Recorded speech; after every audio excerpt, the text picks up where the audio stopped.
Makassar, kota sentra maritim, memiliki sejarah panjang sebagai jalur perdagangan internasional pada zaman dahulu. Kini, berkembang menjadi kota metropolitan di kawasan Indonesia Timur. Dengan jumlah penduduk 1.508.154 jiwa. Tahun 2020, bagi warga Makassar ditandai dengan masuknya pandemi COVID-19. Pandemi ini tidak hanya mempengaruhi kondisi kesehatan dan ekonomi, bahkan berdampak pada kondisi sosial politik di Makassar. Apa yang telah dilakukan? Warga Makassar menanti-nanti hadirnya sosok pemimpin pada Pilwali 2020 setelah terjadinya kekosongan pemimpin selama 2 tahun, imbas dari kemenangan kolong kosong pada 2018. Bagaimanakah penyelenggaraan demokrasi di tengah pusaran pandemi COVID-19? Ya tak ini ya. Demokrasi apa kan? Sama ini kita rakyat biasa, tidak ada yang tahu begitu tuh. Demokrasi artinya kebebasan ya. Kayak dari rakyat oleh rakyat untuk rakyat, cuman kayak sekarang implementasinya ini kayak cenderung otoriter. Kita mau aspirasi juga susah nih. Sedikit-sedikit undang-undang ITE itu yang kayak bikin kita tertekan sekarang. Janji-janji busuk gitu. Oh, iya. Sudah rahasia umum kalau itu surat suara itu sering dikorupsi sama oknum tertentu. Oh mungkin kalau menurut saya pribadi, walaupun sensitif ya, saya lihat sendiri biasa itu ada satu daerah yang kayak hanya boleh memilih satu pasangan saja. Ya demokrasi, siapa saja masyarakat warga Makassar ya memilih silakan karena itu hak pilihnya sebagai warga negara. Sebenarnya sih tidak tertarik untuk memilih karena tidak tahu apa-apa soal kandidatnya. Cuman sebagai warga negara yang baik dan anak yang baik, jadi ikut memilih. Tapi tetap dijalankan namanya demokrasi. Tapi kan namanya juga main belakang tidak tahu. Ya begitu.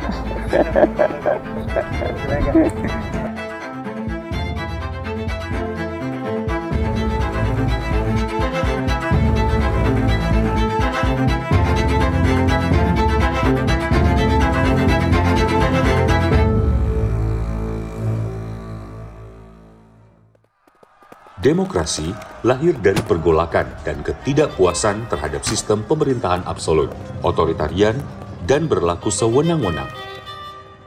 Demokrasi adalah pemberian hak yang sama bagi seluruh partisipan untuk turut andil dalam memutuskan suatu persoalan. Semangat ini hadir untuk membagi kekuasaan secara berimbang dengan distribusi kekuasaan ke dalam basis yang lebih kecil dan menyeluruh. Salah satu konsep termasyhur diperkenalkan oleh tokoh politik Abraham Lincoln, pemerintahan dari rakyat, oleh rakyat, dan untuk rakyat. Menarik konteks demokrasi ke Indonesia, hal ini dapat dilihat dari dua sisi. Secara filosofis, semangat demokrasi telah hadir sebelum kemerdekaan. Pemaknaan pluralisme yang menghargai perbedaan dan menjunjung toleransi menjadi pondasi awal berkembangnya semangat demokrasi. Pada kacamata normatif, demokrasi dimulai pada terlepasnya jeratan kolonialisme di Indonesia dengan dilantiknya Soekarno dan Bung Hatta sebagai presiden dan wakil presiden. Indonesia yang belum memiliki sistem pemerintahan yang sesuai pada masa itu menyebabkan seluruh kekuasaan dan wewenang dibebankan kepada Soekarno-Hatta.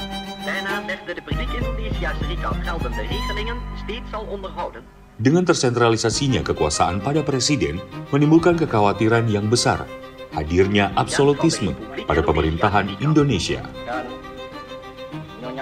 Keduanya kemudian mengeluarkan 3 maklumat yang menjadi langkah awal menuju pemerintahan demokratis. Pertama, pada 16 Oktober 1945, mengubah KNIP menjadi lembaga legislatif.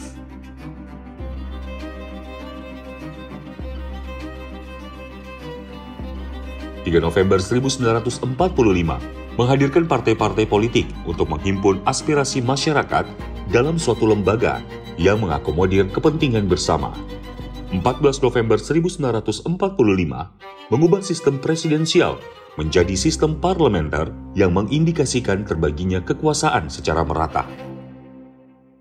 Di Indonesia, semangat demokrasi tertuang dalam nilai-nilai Pancasila dan dilembagakan pada Undang-Undang Dasar 1945. Sejalan dengan sejarah panjang perjuangan Indonesia pasca kemerdekaan, turut mengubah wajah demokrasi di tiap era. Tercatat pada 4 model demokrasi yang pernah hadir, demokrasi parlementer, demokrasi terpimpin, demokrasi Pancasila pada Orde Baru, dan terakhir, demokrasi Pancasila era reformasi. Momentum reformasi menjadi tonggak hadirnya demokrasi secara utuh. Tidak terbelenggunya pers dan media massa memungkinkan terjadinya rotasi kekuasaan.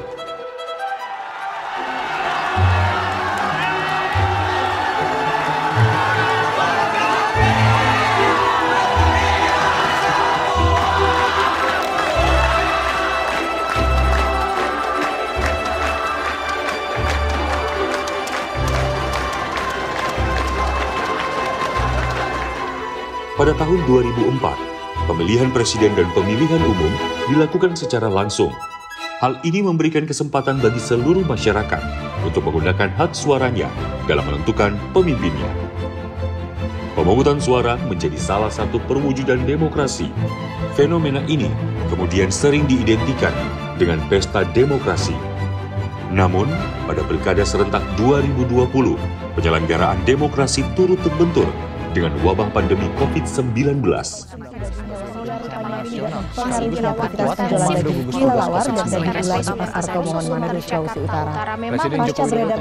Tepat pada 13 April 2020, Presiden Joko Widodo menetapkan kondisi bencana non-alam COVID-19 yang mengakibatkan terhentinya pesta demokrasi di 270 wilayah di Indonesia, yang meliputi 9 provinsi, 224 kabupaten, 37 kota, termasuk kota Makassar. Kedaruratan kesehatan masyarakat.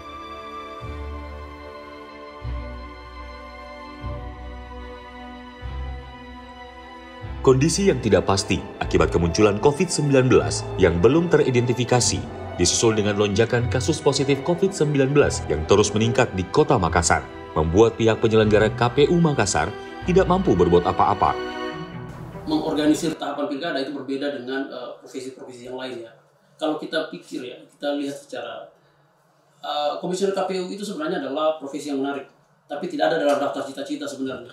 Jadi kalau kita mau review ke belakang ya, ini sebenarnya menggambarkan bahwa ada situasi dan kompleksitas yang menjadi challenge ketika kita mengisi jabatan ini. Nah, situasinya tentu saya dan teman-teman di KPU cukup bersyukur. Kita tidak mau mensimplifikasi segala hal, tapi kita percaya bahwa semua bisa kita lewati bersama. Sebelum masuk detail yang soal pandemi, saya kira saya perlu urut dulu dari belakang ya, sebelum pandemi. Sebelum pandemi, bahkan saat mau launching, sebenarnya clue yang kita pikirkan di berlima ya, di komisioner KPU adalah kita mau buat apa ini pemilu. Konsep kita seperti apa? Apa konsep kita tetap sama dengan sebelum-sebelumnya, sekadar menjalankan tahapan, atau ada yang kita mau tuju? Pada akhirnya kita sepakat bahwa pilkada kali ini, karena penuh dengan, ini satu-satunya pilkada ulangan sebenarnya. Dari 100 lebih pilkada yang digelar, satu-satunya yang ulangan sebenarnya Makassar. Harusnya ini tuntas di 2018. Nah, karena kita diliputi dengan bayang-bayang trauma, harusnya ini saat ini kami bersepakat bahwa saat inilah pilkada harus seolah perayaan, bukan lagi seolah, sebenarnya perayaan kita bersama. Makanya kenapa kita akhirnya memakai tagline pesta kita semua. Kita ingin melibatkan banyak orang, tapi juga bagian dari pesta kita. Itu sebelum pandemi, pesta. KPU tentu saja, apalagi kami di kota, kami tidak terbiasa menanggulangi sektor kesehatan. Itu bukan bidang kami. Kami biasanya mengelola kepemiluan dengan base kertas sebagai logistik yang kita organisir ya. Nah, tentu saja situasi ini kan situasi global ya. Situasi nasional kita ada Impres nomor 1 yang memastikan bahwa situasi kita adalah situasi yang tidak normal. Nah, dampaknya adalah ada kehati-hatian secara nasional dalam mengelola segala hal, termasuk yang berkaitan dengan situasi kepentingan publik dan hajatan publik. Nah, tetapi kami tidak bisa berdebat soal itu. Keputusan sudah diambil. Undang-Undang nomor 6 secara tegas menyebut bahwa pemilihan tahun 2020 dilaksanakan di bulan Desember. Kemudian lahir peraturan KPU nomor 5 tahun 2020 tentang tahapan yang memastikan pilkada akan kita laksanakan di tanggal 9 Desember. Kami tidak lagi berdebat di situ. Secara teknis kami disumpah, fakta integritas kami tanda tangani, kami paham semua resikonya, tapi kita yakin bahwa tidak ada, kami sebagai penyelenggara, saya percaya tidak ada orang yang keluar rumah dengan niatnya celaka di hari dia keluar rumah. Kami berupaya mengintegrasikan segala hal untuk memastikan seluruh penyelenggara kita ada dalam keadaan fit, keadaan terbaik, keluar rumah dan kembali ke rumah. Bagaimana sebenarnya kita memahami demokrasi? Yang pertama, kalau dalam bayangan saya ya demokrasi itu adalah keadilan. Demokrasi itu adalah kesetaraan, demokrasi adalah perlakuan yang sama bagi semua. Nah, proses ini harus tercermin pada setiap tahapan yang dikelola oleh KPU Makassar. Ketika melakukan tahapan perekrutan penyelenggara ad hoc ya harus memberikan perlakuan yang sama bagi semua. Minimal dalam proses pendaftaran semua mendapatkan kesempatan. Menjamin keadilan bagi semua, artinya tidak ada yang diistimewakan, dan juga kesetaraan. Siapapun dia, selama dia bersyarat maka dia berhak untuk mendaftar dan ikut proses itu. Untungnya saat pemilu dimulai lagi di bulan Juni, itu disertai dengan PKPU yang membahas bagaimana tata cara melaksanakan tahapan di tengah pandemi COVID-19. Di KPU tingkat kota atau kabupaten itu hanya sebagai eksekutor, ya. Jadi kalau di pusat sebagai regulator yang membuat regulasi, kemudian di tingkat provinsi mungkin mengkoordinasikan, ya maka kami di tingkat kabupaten kota itu mengeksekusi, tinggal mengeksekusi. Tetapi masih ada terdapat ruang-ruang untuk kita bisa melakukan suatu aturan kalau itu tidak diatur secara pasti dari pusat.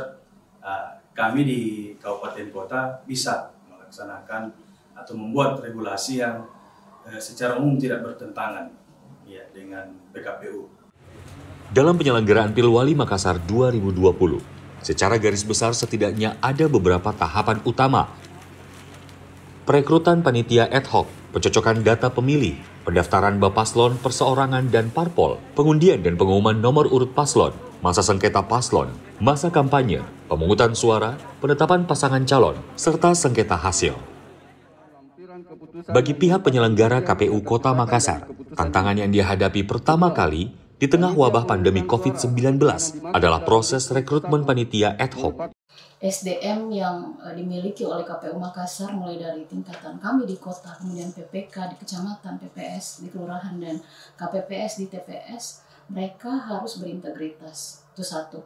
Kemudian yang kedua, integritas bukan hanya pada niat dan apa yang ada dalam dirinya, tetapi dalam kerjanya juga. Bagaimana mewujudkan integritas kerja, ya mereka harus profesional, mereka harus tahu apa yang akan mereka kerjakan, mereka harus paham regulasi, mereka harus mengikut dengan regulasi yang ada. Nah, dua kata kunci ini yang kemudian ketika melakukan perekrutan, ini yang ingin kami capai, ini yang menjadi visi misi kami di dalam rekrut SDM. Bagaimana melahirkan penyelenggara ad hoc yang profesional sekaligus berintegritas. Bagaimana caranya? Ya tentu dimulai dari proses seleksi yang juga bersih, yang profesional, yang menjamin kompetensi dan akses yang sama bagi semua. Maka KPU Makassar termasuk salah satu dari KPU, sedikit dari KPU di Indonesia yang menyelenggarakan tes CAT untuk PPK dan PPS. PPS mungkin kami sendiri di Makassar yang berani menggelar itu, menggunakan sistem, karena bagi kami ya kompetensi itu harus diuji dengan sebuah sistem di mana semua merasa diperlakukan sama. Pada ad hoc kami ya, kami selalu sebut bahwa mereka ujung tombak, dan pada kenyataannya memang mereka ujung tombak. Online ini merubah banyak hal sebenarnya. Pertama, secara tidak langsung memotong generasi tua ceritanya. Jujur aja, misalnya banyak penyelenggara top yang dari zaman Orde Baru sampai sekarang masih itu saja. Dulu penyelenggara ad hoc itu, soal penerimaan penyelenggara ad hoc itu hanya didengar oleh orang-orang yang biasa main di kecamatan, main di kelurahan, bergaul sama RT. Sekarang tiba-tiba misalnya pengumuman penerimaan PPS, PPK tiba-tiba ada di Instagram misalnya, ada di selebgram yang posting misalnya. Itu yang membuat ini berbeda, sehingga yang mendaftar juga bahkan orang-orang yang tidak tahu, tidak pernah bekerja kepemiluan, tapi punya misalnya track record di organisasi lain, punya kualifikasi yang saya kira bisa menjadi tantangan untuk mencoba. Dan alhamdulillah banyak. Tiba-tiba yang mendaftar ada 1.000 orang gitu yang mendaftar. Sehingga kita punya pilihan. Kemudian di saat proses pendaftarannya kita juga transparan. Di JAT itu terbuka nilainya. Kita langsung ambil 10 besar, jadi terukur. Nah, kalau wawancara misalnya dengan menentukan kan masih subjektif. Kalau JAT, nah itu udah sistem. Jadi dari angka 1 sampai 10, kita tidak peduli siapa orangnya. Kami sempat mengalami penundaan tahapan pilkada selama kurang lebih 3 bulan. Dari bulan Maret sampai dengan bulan Juni, itu kita harus di rumah saja waktu itu karena tiba-tiba COVID-19 itu sudah ada di Makassar dan aturan nasional kita harus menunda pilkada 3 bulan. Pada saat itu kita sudah melakukan perekrutan PPK yang kecamatan, kemudian kita sudah merekrut PPS, sudah diumumkan, hanya saja belum dilantik untuk PPS. Masuk penundaan, mereka harus break sejenak selama 3 bulan, kemudian tanggal 15 Juni 2020 mereka kemudian kami lantik, tahapan dimulai kembali, dilanjutkan. Dan saya ingat waktu itu kami semua tidak mengumpulkan PPS terpilih 459 orang itu di satu tempat. Kami harus membagi diri ke setiap kecamatan untuk melakukan pelantikan maraton hari itu. Nah, di setiap pelantikan yang saya datangi, yang pertama saya sampaikan ke mereka adalah ucapan terima kasih atas komitmen mereka untuk tetap menjadi penyelenggara. Karena yang kami hadapi di tanggal 15 Juni itu adalah ada banyak penyelenggara kami yang sudah terpilih itu mengundurkan diri. Dan kami tentu tidak bisa melarang mereka, itu sangat manusiawi. Ketakutan terhadap COVID, ketakutan untuk bersentuhan dengan orang banyak itu harus kita hormati dan itu sangat manusiawi. Makanya mereka yang bersedia untuk bertahan, kami ucapkan terima kasih yang sedalam-dalamnya waktu itu. COVID sementara lagi panas-panasnya di Makassar khususnya. Bahkan Makassar dikatakan zona merah. Proses pemutahiran data adalah proses di mana kita mendatangi rumah warga, itu tidak bisa tidak. Itu kita harus datang ke rumah-rumah warga door to door. Bagaimana caranya? Kita harus meyakinkan masyarakat agar membuka pintu rumahnya, menerima petugas kami, sementara kondisi saat itu adalah ancaman pandemi COVID-19 begitu besar di Makassar. Berarti kami harus meyakinkan, waktu itu kami pikir bahwa kita harus meyakinkan publik bahwa penyelenggara yang datang itu aman. Bagaimana caranya? Ya ada sistem yang harus kami terapkan ke mereka. Yang paling mungkin adalah kita melakukan rapid test.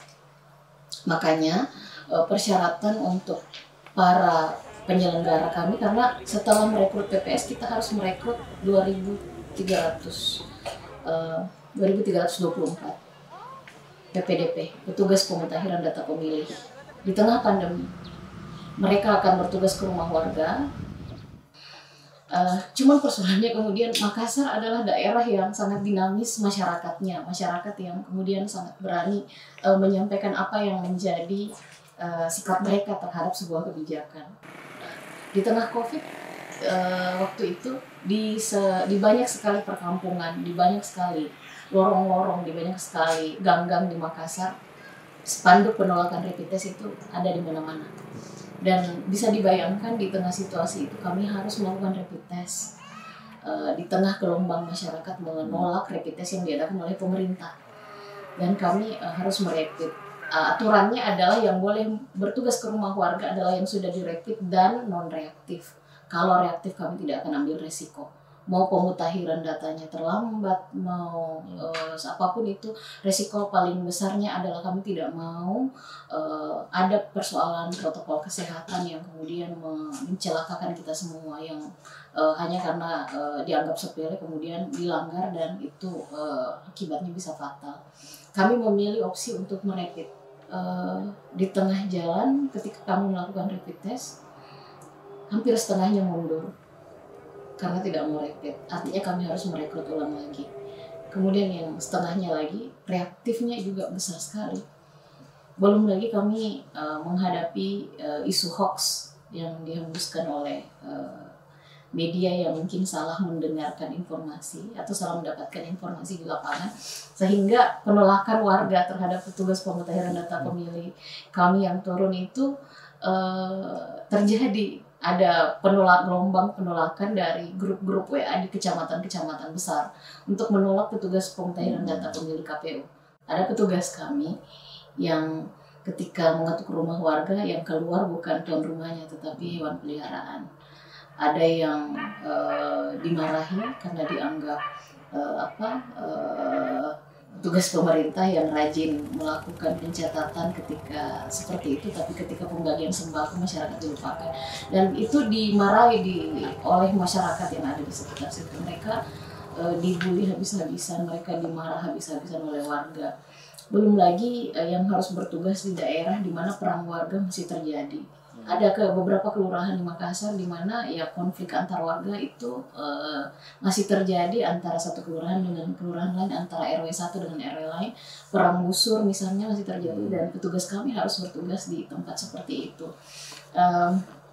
Belum lagi mereka yang harus menghadapi kepentingan dari elit-elit di tingkatan kelurahan atau kecamatan yang merasa tidak terwadahi kepentingannya ketika petugas kami ingin bekerja dengan profesional dan mereka mendapatkan tekanan. Ada yang sampai main tangan kepada petugas kami. Ada oknum yang sampai memperlakukan petugas kami dengan menampar petugas kami karena merasa kepentingannya tidak terpenuhi. Ada yang diusir, ada yang diteror, ya banyak. Kami ingat betul beberapa hari waktu menjelang pemutahiran data pemilih berakhir, barulah komposisi jumlah personil yang kami butuhkan itu terpenuhi. Jadi yang mengambil alih pekerjaan di situ adalah PPS, kemudian PPDP bahu-membahu di dalam melakukan proses pemutahiran data. Dan petugas pemutahiran data pemilih di dalam melaksanakan tugas demi menjaga protokol kesehatan. Kami sudah menyampaikan dalam proses BIMTEK-nya bahwa tidak boleh masuk ke rumah warga. Makanya mereka melakukannya di depan pagar atau hanya boleh sampai di teras rumah warga demi menjaga jarak sebagai bagian dari protokol kesehatan. Jadi alhamdulillah itu juga selesai. Kami sangat terbantu pada militansi penyelenggara ad hoc kami dalam mencari orang. PPK, PPS kami 459 PPS ditambah 75 PPK, mereka bahu-membahu mencari warga di wilayahnya masing-masing untuk membujuk mereka menjadi PPDP. Belum lagi ya ada aturan di SDM bahwa merekrut PPDP juga tidak asal mereka yang mau, tetapi mereka harus berada di domisili di tempat itu, kemudian usianya juga ada pembatasan dari 20 sampai 50 tahun, kemudian mereka tidak punya penyakit penyerta, kemudian KTP-nya harus domisili di kelurahan tersebut. Jadi prosesnya panjang, tidak ada afiliasi dengan partai, bukan tim sukses, itu tetap harus menjadi hal yang tidak boleh kami kesampingkan. Jadi bisa dibayangkan kompleksnya proses yang harus kami jalankan, menegakkan aturan secara profesional, melaksanakan rapid test, memberikan jaminan ke publik bahwa petugas kami bersih dari COVID-19, aman, dan kita melakukan prosedur yang benar, dan juga menjamin bahwa mereka tidak akan menyalahgunakan data yang kemudian mereka lakukan pemutahiran tersebut. Saya masuk di 2019 itu kacau yang minta ampun. Kenapa saya katakan kacau? Ada data-data yang banyak, data yang ini tidak bisa kita pertanggungjawabkan. Nah, kalau istilah di KPU di kami itu tidak ada BNMB address-nya, hanya angka aja. Kemudian ada juga data-data yang sempat muncul bahasa data siluman. Waktu 2019 ada data siluman sekian ratus ribu, ada data pemilih fiktif gitu dan sebagainya lah. Itu saya tampung semua di 2019. Ini menjadikan alat ukur saya, barometer saya. Ke depan pilkada nggak boleh gini nih. Satu contoh, Bapak datang ke Makassar, orang baru datang ke Makassar misalnya, atau orang dari daerah lah datang ke Makassar mau bekerja. Kemudian pas di tempat kerjanya diminta persyaratan berdomisili di Makassar. Nah terus Bapak mengajukan kependudukan pindah domisili di Disdukcapil, dicatat si A, dicatat Pak. Bapak lihatkan persyaratannya itu, Bapak ikut ujian, Bapak tidak lulus, Bapak pulang kampung. Nama Bapak masih ada di Makassar. Karena tidak melapor ulang, bahwa saya sudah pergi. Itu yang harus dibersihkan. Itu yang harus dibersihkan. Kebutuhan akan hadirnya data pemilih yang jelas tanpa adanya kecatatan data berkaitan dengan hak warga Makassar dalam menyuarakan pilihannya. PPDP harus mendata 1.508.154 warga Makassar yang memenuhi persyaratan sebagai pemilih. Data kependudukan yang ada harus dibersihkan agar tidak ada celah kecurangan yang dapat mencederai hak suara warga Kota Makassar. Proses pemutakhiran data menuntut PPDP menemui warga untuk melakukan perbaikan secara langsung. Jadwal e-coklit itu ada 1 bulan. Waktu mencoklit dari tanggal 13 Juli sampai 14 Agustus. 1 bulan waktunya mencoklit. Yang petugas yang kami butuhkan itu sebanyak 2.394 petugas. Persyaratan untuk menjadi petugas itu harus tes rapid non-reaktif baru bisa. Pendaftar 4.000. 1.000-nya mundur, 2.000-nya positif, reaktif. Tinggal 1.000. Dengan kita mau bekerja ini di 2.394 titik. Bisa dibayangkan sampai hari keempat itu belum terpenuhi kuota. Masih di angka 1.300. Saya masih butuh sekitar 800-an orang di H-4 terakhir. Saya bilang, kita mau lihat di sini aplikasi coklit. Mampu tidak dia menolong kita. Dan alhamdulillah dengan 800 itu, sambil Bu Endang yang divisi SDM itu tetap merekrut saya, sudah merekrut saya BIMTEK, langsung saya kasih turun, saya yakinkan bahwa kalau kamu setengah-setengah, mundur deh. Saya cuma bilang begini, orang mana? Orang Makassar, Pak. Bugis, Makassar. Kita orang Bugis Makassar itu tidak tahu setengah-setengah. Kalau mau setengah-setengah, mundur. Tapi kalau kau mau, ayo, saya temani. Masalahmu dibawa, saya akan turun. Saya tidak mau peduli lah. Kita, jujur aja, kemarin bukan dibilang kita berani, berani menghadapi, kita gentar juga hadapi pandemi. Bukan nekat, tapi kami sudah tahu apa kejadian jikalau ada yang terabaikan di tahapan ini. Bagaimana Kota Makassar akan terbakar jikalau ada satu terabaikan. Makanya kemarin itu kami, ya sudahlah, kita percaya lillahi ta'ala aja. Maksudnya, ya kita tetap berusaha juga bagaimana menjaga tetap 3M, pakai masker, cuci tangan, jaga jarak. Tapi tetap kami juga begadang juga mengerjakan tahapan-tahapan itu. Dan alhamdulillah di tanggal 14 Agustus selesai 2.390 tercoklit, 101.048.321 tercoklit, ada 153.930 yang kami hapus dari DPT. Salah satu upaya yang dihadirkan untuk membantu dan mempermudah proses pendapatan PPDP adalah kehadiran e-coklit, aplikasi berbasis mobile phone yang hanya dapat diakses oleh PPDP. Aplikasi ini turut membantu mempersingkat durasi pertemuan langsung PPDP dengan warga di tengah wabah ini. Hasil dari proses PPDP menjadi DPS atau daftar pemilih sementara yang selanjutnya melalui proses uji publik dengan mengundang berbagai stakeholder yang berkepentingan.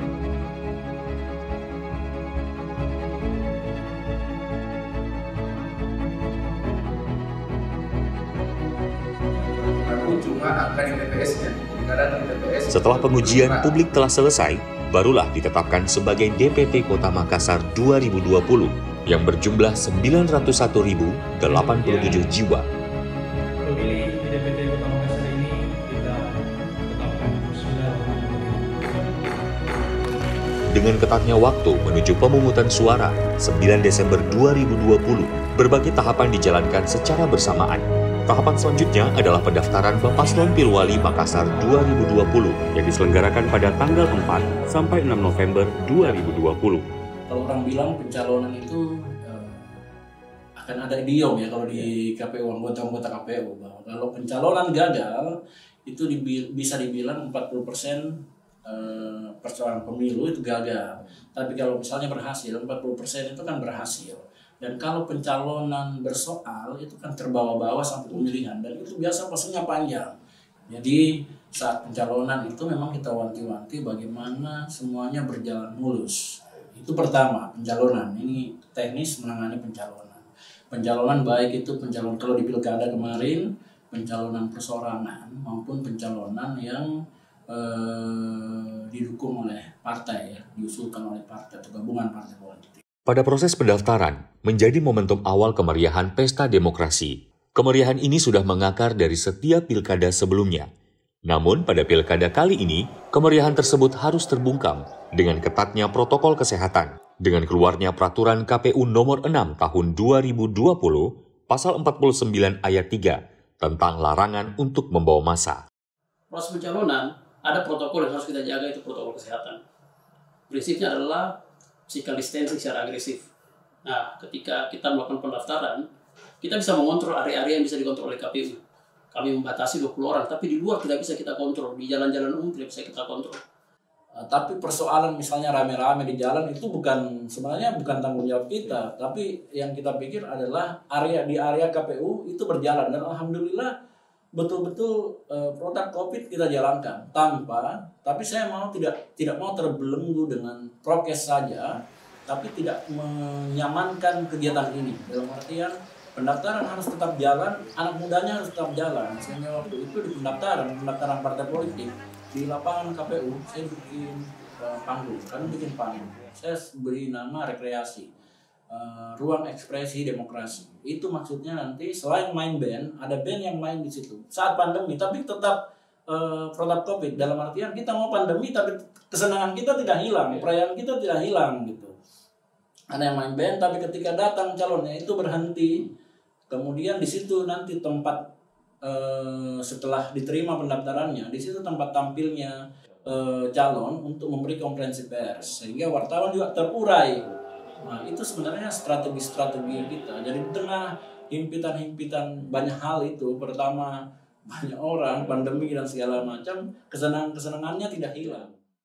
Langkah-langkah protokol kesehatan yang diterapkan oleh KPU Makassar diantaranya adalah pembatasan jumlah orang yang memasuki gedung KPU, yaitu 1/2 dari kapasitas gedung KPU Makassar. Tempat duduk telah diatur berjarak 1 meter. Bapaslon yang hendak mendaftar wajib melampirkan bukti swab tes PCR, melakukan pengukuran suhu pada Bapaslon sebelum memasuki gedung KPU Makassar, menyemprotkan desinfektan pada bagian tangan dan alas kaki Bapaslon, menggunakan sarung tangan lateks, masker, dan face shield, membawa alat tulis pribadi, menyemprotkan desinfektan pada dokumen Bapaslon yang telah dibungkus plastik.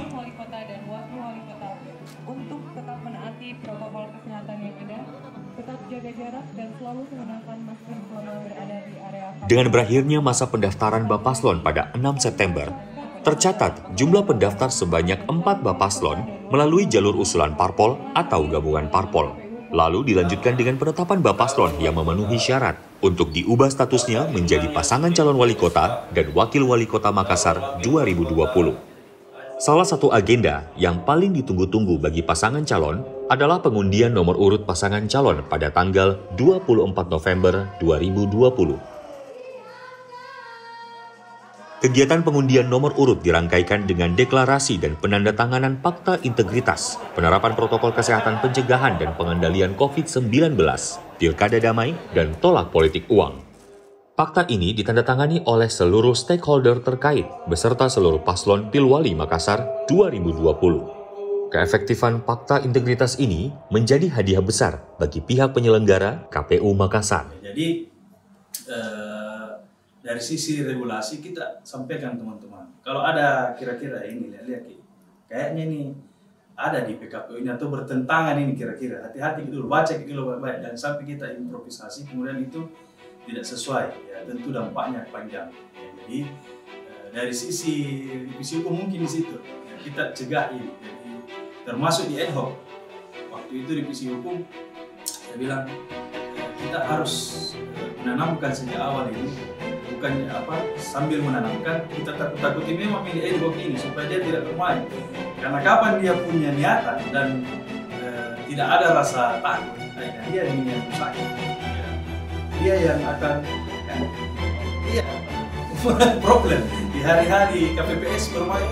Kemudian kalau naik direkap tingkat kelurahan, tingkat kecamatan, mereka ini yang metode perubahan iya, betul ya. Jadi beberapa kali memang kami lakukan BIMTEK pada kami undang memang langsung stakeholder, kami undang pihak Gakumdu dari Bawaslu, jaksa yang tampilkan memang di situ sebenarnya. Ini nanti yang kalau Bapak Ibu coba bermain, ini nanti yang kita hadapi langsung. Pilwali Makassar menjadi salah satu sorotan dari pihak pengamanan karena menempati peringkat ketiga dalam Indeks Kerawanan Pemilu yang dirilis oleh Badan Pengawas Pemilu atau Bawaslu pada tanggal 22 September 2020. Berkaca pada IKP Kota Makassar, masa kampanye merupakan salah satu tahapan yang rawan terjadinya pelanggaran prokes ataupun memicu terjadinya konflik antara para pendukung paslon. Saya belajar di tahun 2019 saya bertanya di kantor polisi baru di Indonesia, saya bertanya apa yang selalu menjadi perdebatan ketika kampanye dilakukan. Nah, waktu itu saya dapat jawaban dari FGD internal kami bahwa misalnya perebutan pada tempat rapat umum digelar, misalnya siapa yang menggunakan lapangan Karidosi, siapa yang menggunakan lapangan-lapangan strategis di Makassar, kemudian biasa bertemu waktunya di satu tempat ketika kampanye, kemudian pada tempat menetapkan memasang APK dan BK itu biasa berkelahinya di situ. Akhirnya di pemilu 2019 waktu itu kita bikin satu formula. Saya berpikir bahwa ini harus diatur, walaupun tidak ada dalam regulasi, tapi kita harus membuatkan zona kampanye bagi masing-masing kontestan yang di mana zona itu harus menjamin keadilan bagi semua, zona tempat dan zona waktu, sehingga mereka berkampanye tidak akan berbenturan di lapangan. Nah, alhamdulillah di pemilu 2019 itu lumayan berhasil dan tidak ada perdebatan sama sekali, tidak ada konflik karena mereka berebutan tempat atau berebutan waktu kampanye. Akhirnya ini yang kami terapkan di pemilu 2020, pilkada 2020. Kontestan ini harus dibagi zonanya, waktunya juga, sehingga mereka tidak bertemu di lapangan. Makanya pembagian zona kampanye itu menjadi kunci kemudian bagaimana menertibkan proses kampanye yang digelar kemarin. Alhamdulillah itu berhasil dan itu diterima semua. Kemudian yang kedua, bagaimana mencegah mereka saling melapor dalam hal ini. Kami berpikir bahwa biasanya laporan itu terjadi karena ada pelanggaran. Pelanggaran terjadi bisa karena dua hal, karena memang berniat ingin melanggar, yang kedua karena memang tidak tahu bahwa dia sedang melanggar. Nah, kami di KPU karena kami adalah penyelenggara pemilu, kami harus menjamin bahwa semua kontestan kami itu paham regulasi sehingga mereka tidak melanggar. Kalaupun mereka ingin melanggar, ya itu mereka sadar ingin melanggar, artinya siap dengan konsekuensi ketika dia melanggar. Tapi kami tidak mau sebagai penyelenggara bahwa ada kontestan kami yang kemudian melakukan pelanggaran hanya karena mereka memang tidak tahu regulasi dan mereka tidak tahu bahwa mereka sedang melanggar. Makanya langkah yang kami ambil adalah memaksimalkan pendampingan bagi LO pasangan calon.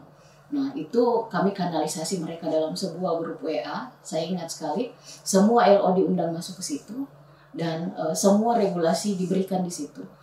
Sebelum kampanye dimulai, semua LO perwakilan pasangan calon kami undang untuk duduk, kita bedah PKPU kampanye. Jadi mulai dari definisi sampai setiap pasal kami undang juga Bawaslu untuk duduk sehingga kemudian semuanya clear. Semua regulasi yang mengatur tentang kampanye yang ingin mereka pertanyakan itu selesai di forum itu.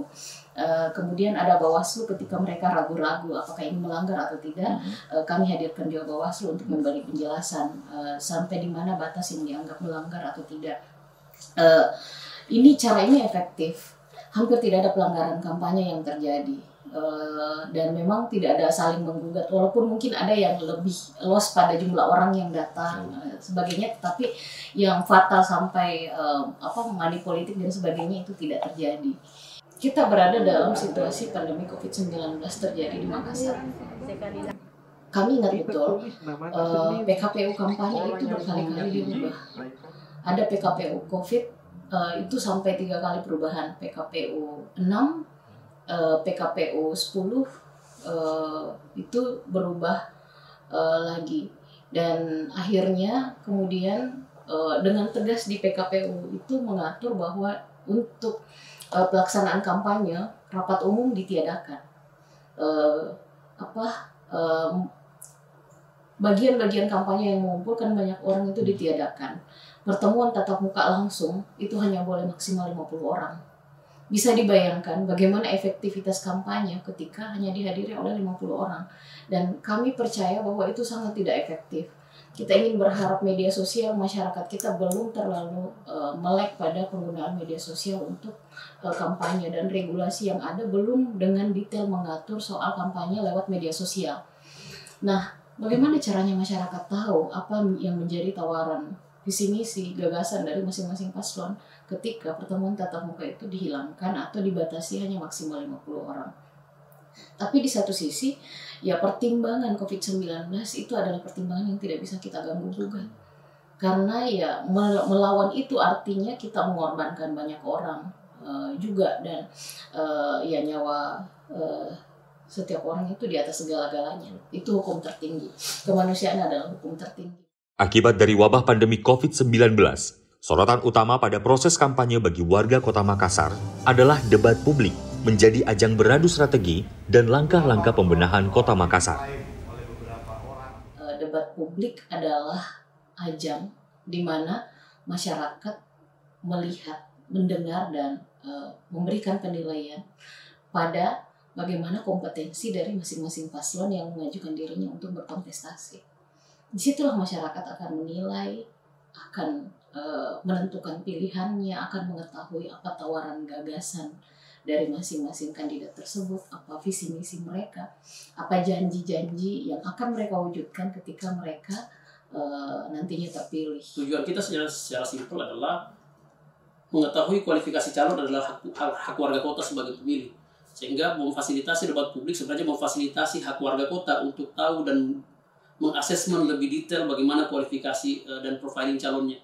Melihat kondisi yang terjadi di Makassar pada saat itu, antusiasme warga Makassar yang begitu aktif menunjukkan keberpihakannya kepada paslonnya masing-masing, kecintaannya kepada paslonnya masing-masing, membuat kami sebagai penyelenggara itu khawatir.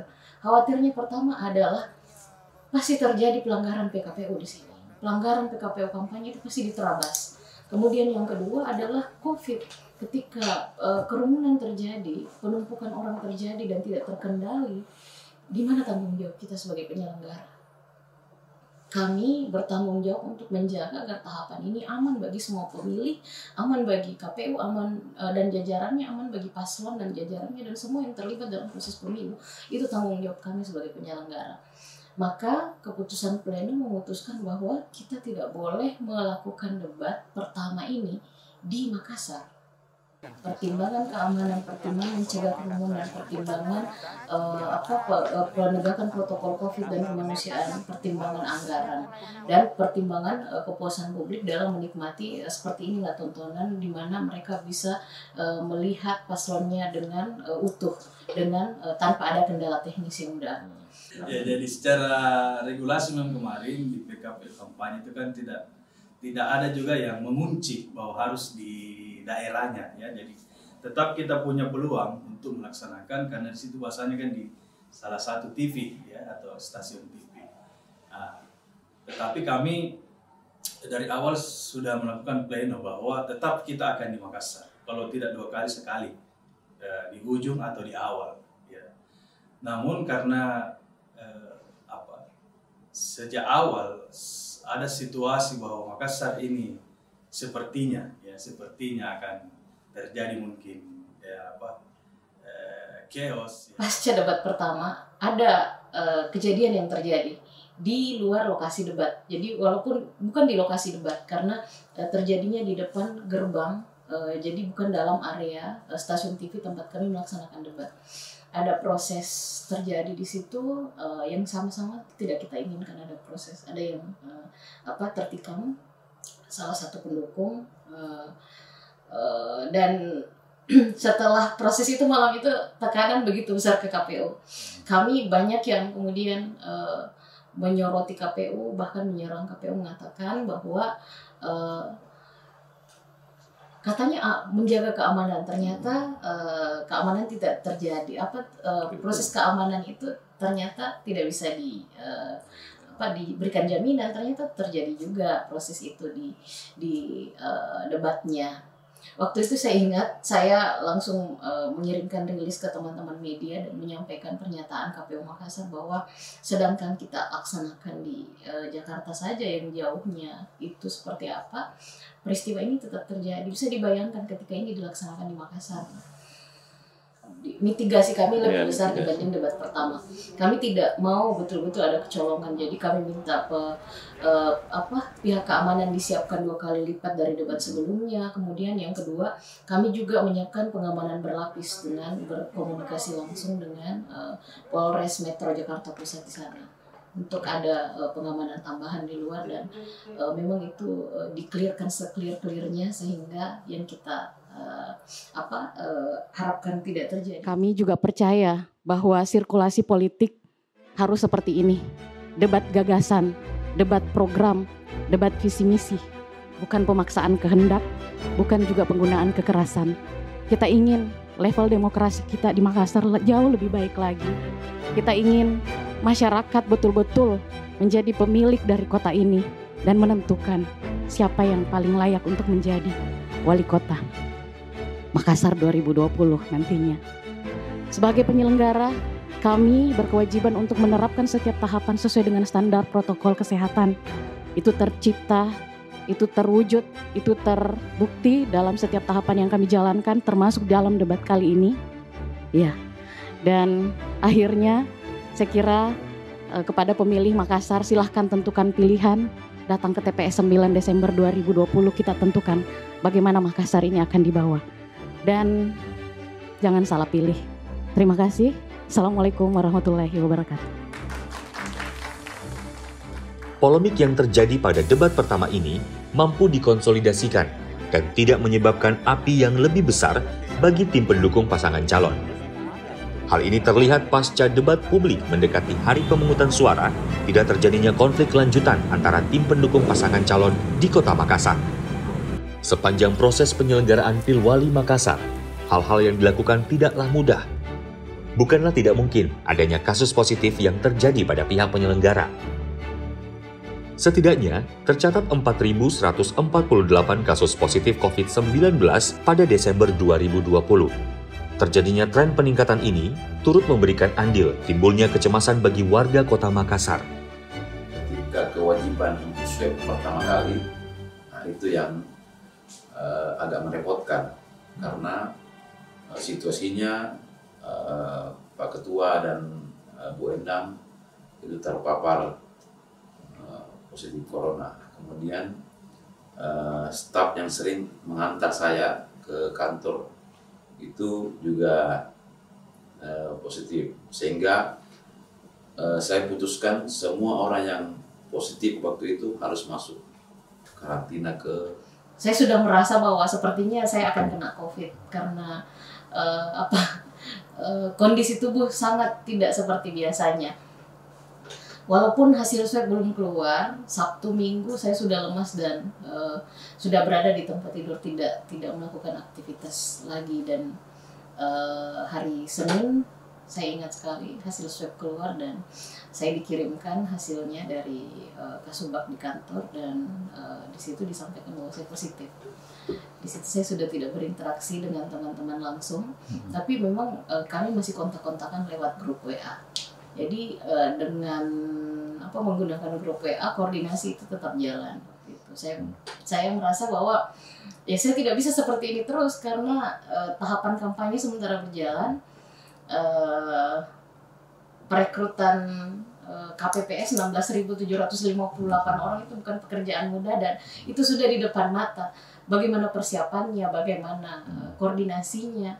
Sementara kalau saya terbaring sakit, ya ini tidak akan jalan kalau saya begini.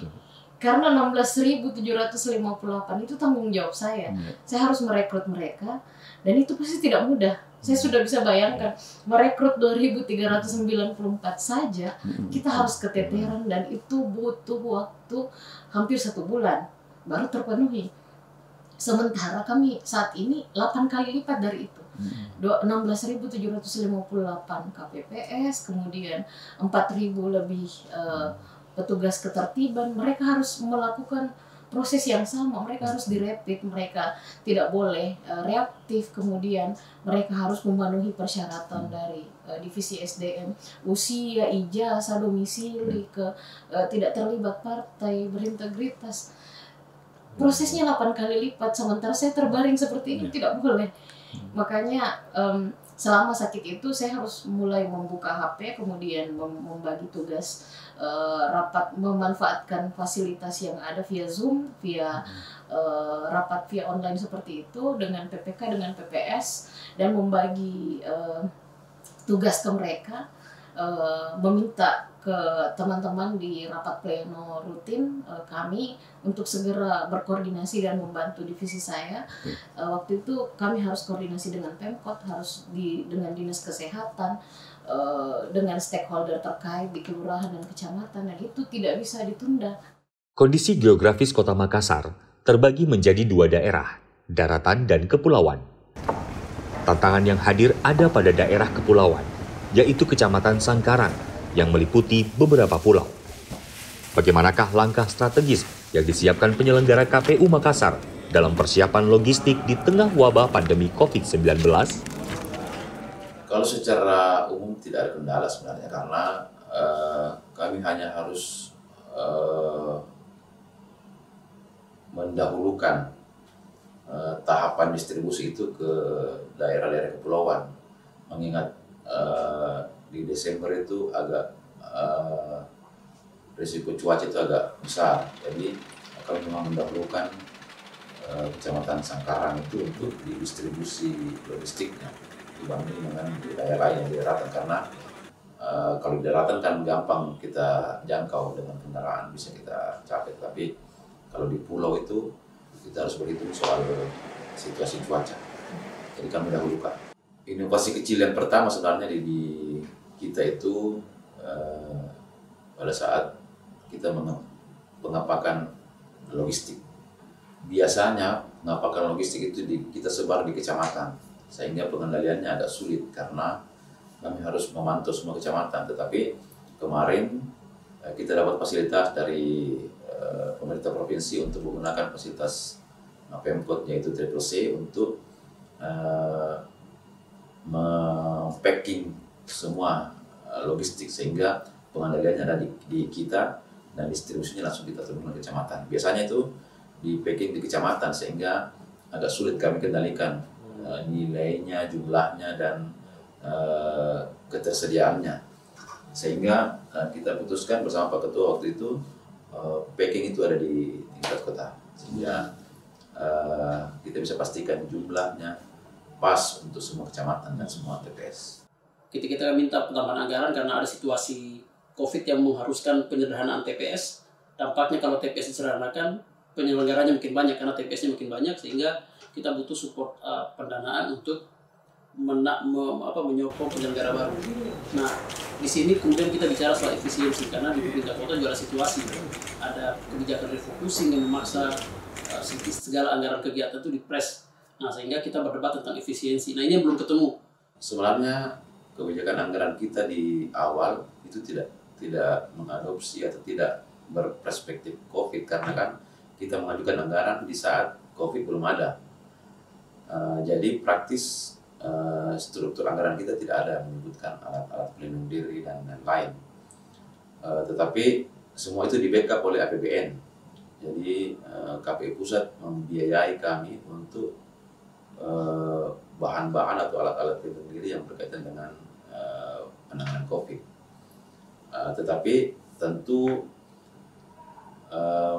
banyak kesulitan-kesulitan karena anggarannya turun kapan, kegiatannya kapan, itu yang harus kami atur. Karena tahapan tidak menyesuaikan dengan COVID. 9 Desember 2020, pemungutan suara dilakukan di 2.394 tempat pemungutan suara yang tersebar di seluruh kota Makassar. Pada Pilwali 2020, bukan hanya alasan golput yang dihadapi, tetapi juga ancaman terpapar COVID-19 bagi penyelenggara dan pemilih kota Makassar.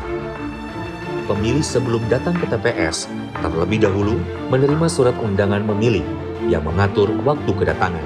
Kemudian, pemilih melakukan sanitasi mencuci tangan di tempat yang telah disediakan KPPS, lalu melakukan pengukuran suhu tubuh. Bagi pemilih yang memiliki suhu tubuh 37,7 derajat Celcius, memiliki bilik suara khusus yang terpisah. Apabila ada pemilih yang datang namun tidak menggunakan masker ataupun sarung tangan, maka KPPS akan menyediakannya kepada pemilih. Jarak antara bilik diatur dengan jarak minimal 1 meter. Setelah proses pencoblosan, pemilih tidak lagi mencelupkan jari ke tinta yang disediakan, namun ditetesi oleh petugas KPPS. Kegiatan pemilih di TPS diupayakan sebisa mungkin tidak terjadi kontak secara langsung, baik dengan KPPS dan pemilih lainnya. Pemilih yang menjadi pasien COVID-19, isolasi mandiri, dan pemilih yang tidak dapat berkunjung ke TPS akibat masalah kesehatan, maka KPPS akan mendatangi pemilih-pemilih tersebut dengan menggunakan APD, berupa pakaian hazmat dengan perlindungan standar protokol pencegahan COVID-19. Setelah proses pemungutan suara dan perhitungan pada tingkat TPS, maka dilanjutkan dengan proses rekapitulasi berjenjang, mulai dari tingkat kelurahan, kecamatan, dan kota Makassar. Proses rekapitulasi berjenjang merupakan salah satu tahapan yang memiliki potensi kerawanan terjadinya kecurangan pengubahan data. Salah satu upaya untuk menutup celah kecurangan yaitu dengan menghadirkan sistem pembantu, Sirekap, yang mendigitalisasi seluruh formulir hasil di tiap tingkatan sebagai bukti otentik jika terjadi perbedaan angka antara saksi, Bawaslu, dan pihak penyelenggara. Proses perpindahan surat suara dan formulir hasil dikawal dengan pengamanan yang ketat menuju rekapitulasi tingkat kota Makassar yang diadakan pada tanggal 14 sampai 17 Desember 2020 di Aula Hotel Harper.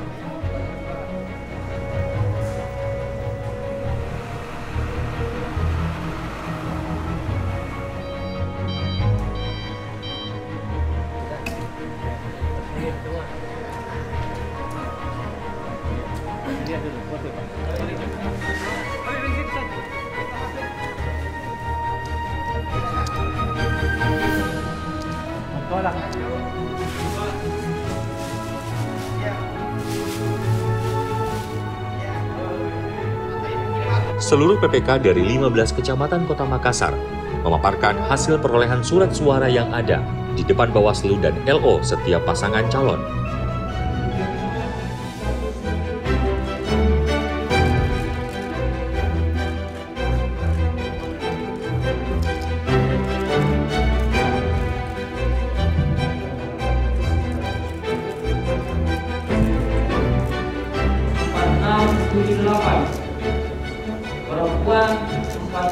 Rekapitulasi menyita waktu yang cukup lama apabila terjadi perbedaan perhitungan, kesalahan, ataupun ditemukannya dugaan kecurangan.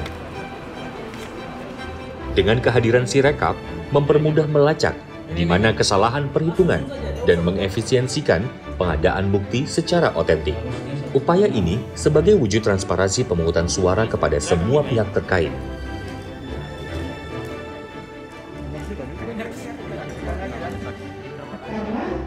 Jumlah suara tidak sah 36627.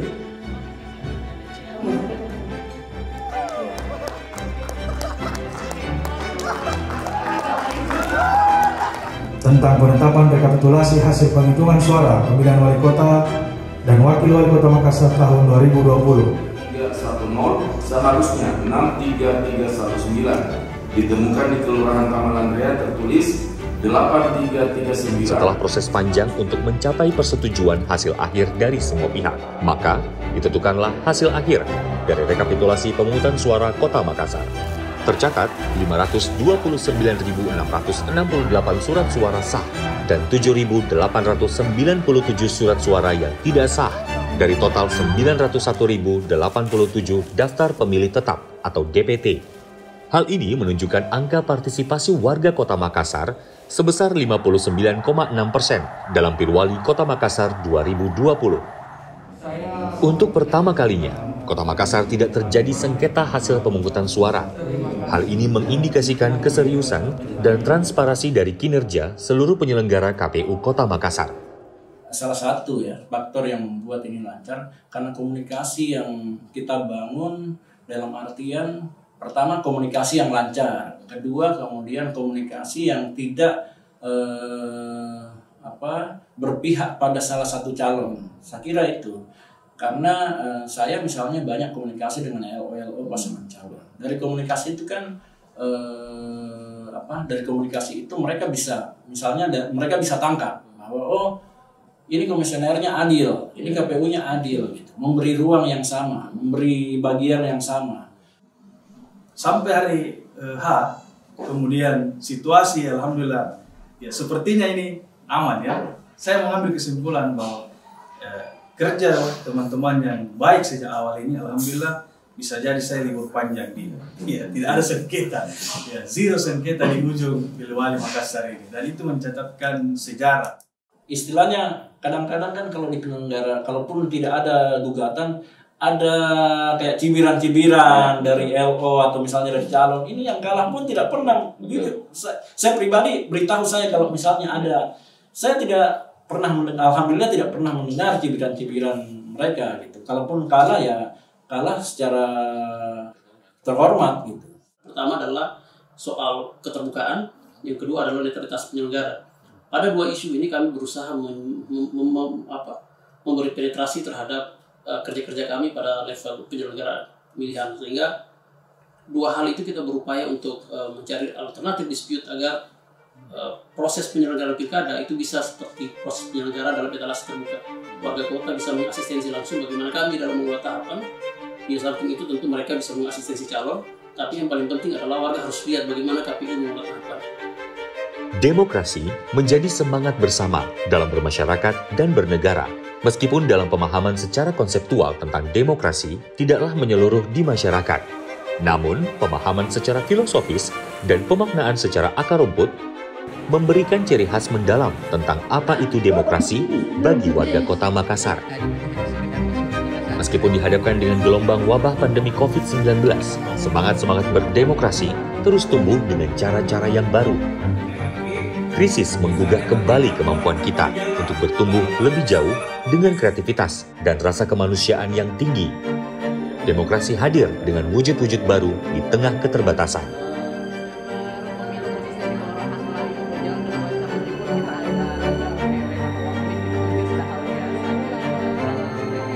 Rasa takut dan kekhawatiran merupakan hal yang wajar dalam kondisi yang tidak pasti seperti sekarang ini. Namun, apresiasi terbesar diberikan kepada pihak penyelenggara yang tidak berpangku tangan, serta berupaya menghadirkan inovasi dan model-model baru dalam penyelenggaraan demokrasi. Rasa haus akan hadirnya sosok pemimpin telah terbayarkan. Harapan terbesar dalam berdemokrasi tidak hanya pada penentuan sosok pemimpin, namun lebih jauh lagi turut terlibat dalam penyuaraan dan pengambilan kebijakan bersama. Semoga semangat demokrasi terus tumbuh dan berlipat ganda hadir dalam bentuk-bentuk baru dengan generasi-generasi yang lebih kritis menuju masyarakat madani.